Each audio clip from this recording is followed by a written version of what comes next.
Querido Colungo, ya queda menos para volver a vernos y pisar de nuevo las tierras del Somontano de Barbastro y sentir esa agradable sensación de estar en casa otra vez. Por esa sensación cálida y confortable, los primeros hombres se establecieron aquí, en las cuevas de esta zona, en los abrigos del río Vero, a su paso por la Sierra de Guara. Unas cuevas en las que dejaron su huella indeleble, pinturas rupestres, las más antiguas de época paleolítica, datadas en el año 40.000 a.C., y las más modernas en el año 1500, también antes de Cristo. Era tal su importancia que estas pinturas forman parte del conjunto del arte rupestre del arco mediterráneo de la península ibérica, que la UNESCO, en 1998, declaró Patrimonio de la Humanidad.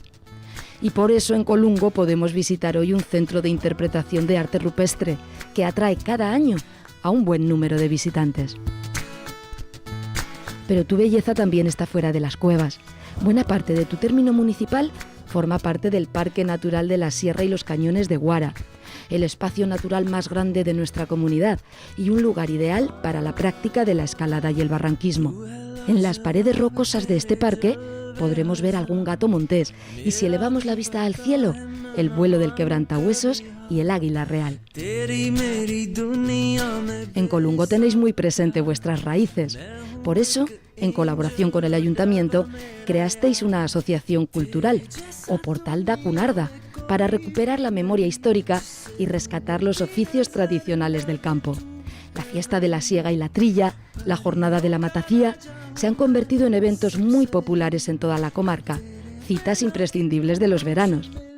Volveremos a estar allí y también en vuestras fiestas de Santa Eulalia el 12 de febrero y el 12 de octubre por Nuestra Señora del Pilar.